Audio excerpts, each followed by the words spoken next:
کیا بات ہے عرفان بھائی، ڈسٹرب لگ رہے ہیں؟ بس یار کیا بتاؤں، میرے ابو مجھ سے محبت نہیں کرتے۔ کیا مطلب؟ دیکھو نا، جب دیکھو ڈانٹتے رہتے ہیں۔ ابھی بھی گھر سب کے سامنے مجھے ڈانٹ دیا، ہر بات کے لیے منع کرتے رہتے ہیں، یہ نہ کرو وہ نہ کرو، یہاں نہیں جاؤ وہاں نہیں جاؤ۔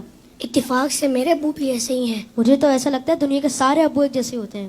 صحیح کہہ رہے ہیں آپ، نہ کہیں گھومنے لے کر جاتے ہیں اور نہ ہی کوئی میری فرمائش پوری کرتے ہیں۔ صرف سنڈے کے سنڈے دیکھنے کو ملتے ہیں، ورنہ صبح جاتے ہیں اور رات کو ہمارے سونے کے بعد آتے ہیں۔ دوسرے بچوں کے پاپا انہیں مہنگے مہنگے کھلونے اور چیزیں دلاتے ہیں، میرے ابو تو بس مجھے امید ہی دیتے رہتے ہیں۔ جی ہاں، آپ نے بالکل صحیح کہا، دنیا کے سارے ابو ایک جیسے ہی ہوتے ہیں، وہ خود سے زیادہ اپنے بچوں اور فیملی کا خیال رکھتے ہیں۔ کیا آپ نے کبھی یہ سوچا کہ کیا ان کا دل نہیں کرتا ہوگا کہ وہ بھی گھر میں رہیں، سکون سے بیٹھ کر آرام کریں؟ پتہ نہیں، شاید چاہتا تو ہوگا۔ اور جہاں تک بات ہے آپ کی فرمائشوں کی، تو ان کی سیلری ہی اتنی کم ہوتی ہوگی کہ وہ چاہ کر بھی آپ کی فرمائشیں پوری نہ کر پاتے ہوں۔ ہو سکتا ہے ہماری ضرورتیں پوری کرنے کے بعد ان کے پاس اتنے پیسے ہی نہ بچتے ہوں کہ وہ ہماری فرمائشوں کو بھی پورا کریں۔ میں نے اس طرح سے کبھی سوچا ہی نہیں۔ اور جہاں تک آنکھیں دکھانے کی بات ہے تو یہ بھی ان کی مجبوری ہے کہ ان کی ڈیوٹی ہے کہ وہ ہمیں ہمیشہ بری باتوں سے روکیں اور اچھی باتوں کی ترغیب دیں۔ اچھا فیضان بھائی، یہ بتائیں آپ کی ضرورتوں میں کوئی کمی آئی ہو؟ نہیں تو بالکل بھی نہیں۔ کبھی ایسا ہوا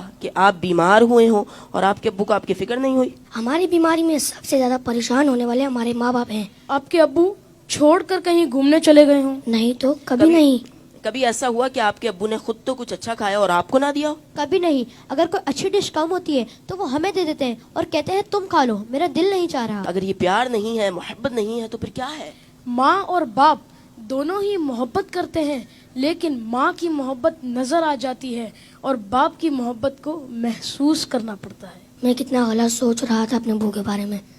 لو یو ابو۔ Love you very much. باپ باپ ہی ہوتا ہے، باپ ایک سایہ دار درخت ہوتا ہے۔ آج ان بچوں کی باتوں نے مجھے اپنے والد بھی یاد دلا دی ہے۔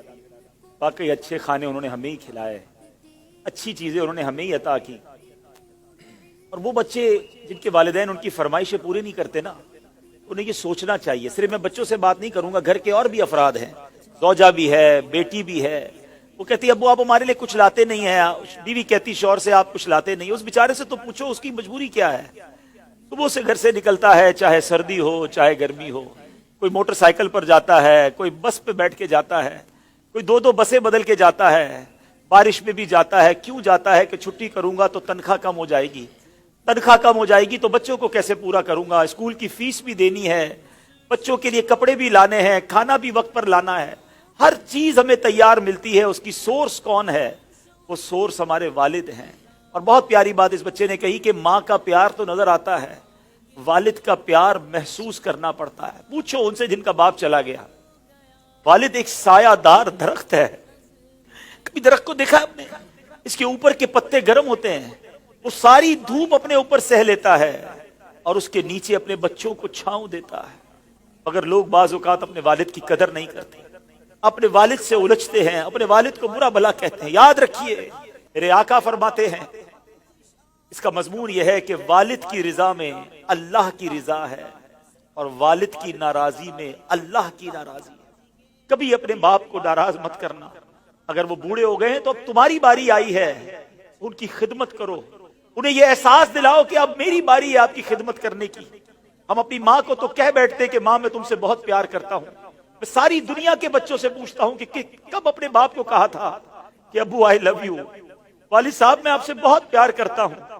آپ دنیا میں آج میں جو کچھ ہوں ابا جان میں آپ کی وجہ سے ہوں، یہاں تک پہنچایا مجھے آپ نے ہے۔ ارے جس نے انگلی پکڑ کر چلانا سکھایا، جس نے ہر مشکل میں کہا گھبرانا نہیں، میں تمہارے ساتھ ہوں۔ کہیں پھنس جاتا تھا تو ابو کے پاس آتا تھا، وہ کہتے بیٹا میں سنبھال لوں گا۔ اب وہ جب چلے گئے اب پتا چلتا ہے کہ کون ہے جو سنبھالے گا۔ بچپن اور بڑھاپا برابر ہوتا ہے۔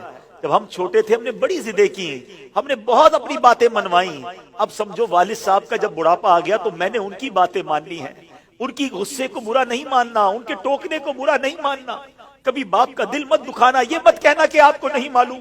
ارے اسے کہتے ہو کہ نہیں معلوم جس نے ہمیں چلنا سکھایا، جس نے ہمیں کھڑا ہونا سکھایا، ہر مشکل میں جس نے ہماری مدد کی۔ خدارا میں ساری دنیا کے بیٹوں سے، ساری دنیا کی بچیوں سے، ساری اولاد سے گزارش کرتا ہوں، اگر تمہارے والد زندہ ہیں ان کو خوش رکھنا، اور بوڑھے ہو گئے تو اب احساس دلاؤ ان کو کہ ابو جان آپ نے بڑا کام کیا ہمارے لیے، بڑی محنت کی، اب ہماری باری ہے آپ کی خدمت کرنے کی، اب ہم آپ کو سکھ پہنچائیں گے، اب آپ کسی ٹینشن میں نہ رہے، میرے پاس جو کچھ ہے ابو جان یہ سب آپ کا ہے، آپ کی وجہ سے ہے۔ دف ہے اس اولاد پر جو اپنے والد کو کہتی ہے کہ یہ میرا ہے آپ کا نہیں ہے، میں نے کمایا ہے آپ نے نہیں کمایا۔ یہ کبھی مت کہنا میرے پاس جو کچھ ہے، جو شرافت ہے، جو عزت ہے، جو دولت ہے، وہ سب کچھ ماں باپ کی وجہ سے ہے، وہ والد کی وجہ سے بالخصوص ہے۔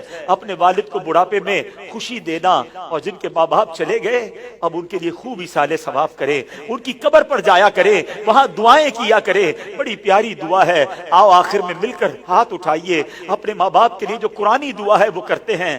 اللہم ارحمہما کما ربیانی صغیرا، اے اللہ ہمارے ماں باپ پر رحم فرما جیسا انہوں نے بچپن میں ہم پر رحم فرمایا۔ جن کے ماں باپ زندہ ہے مولا ان کو حیاتی عطا فرما، صحت عطا فرما، نیکیوں والی طویل زندگی عطا فرما، اور جن کے ماں باپ چلے گئے اے اللہ ان کی قبروں کو جنت کا باغ بنا دے، ان کی بے حساب مغفرت فرما۔ تیرے دربار میں ہم دعا کرتے ہیں، انہوں نے ہم پر بڑی مہربانیاں کی ہیں، تو ہمارے ماں باپ پر مہربانی فرما، آمین بجاہ النبی الامین صلی اللہ تعالی علیہ وسلم۔ میں ان بچوں کا شکریہ ادا کرتا ہوں، امید ہے کہ آج آپ کے اس سیگمنٹ کی وجہ سے کئی بیٹے اپنے ماں باپ بالخصوص والد کے قریب ہو جائیں گے۔ اگر کسی نے باپ کا دل دکھایا ہے آج ہی جا کے معافی مانگ لو، ان کے پیر پکڑ لو، کیونکہ والد راضی تو رب راضی، والد ناراض تو رب ناراض۔ جنت میں مصطفیٰ کے صحابہ جہاں رہے، یا رب میری دعا ہے میرے بابا وہاں رہے۔ اللہم صلی علی سیدنا و مولانا محمد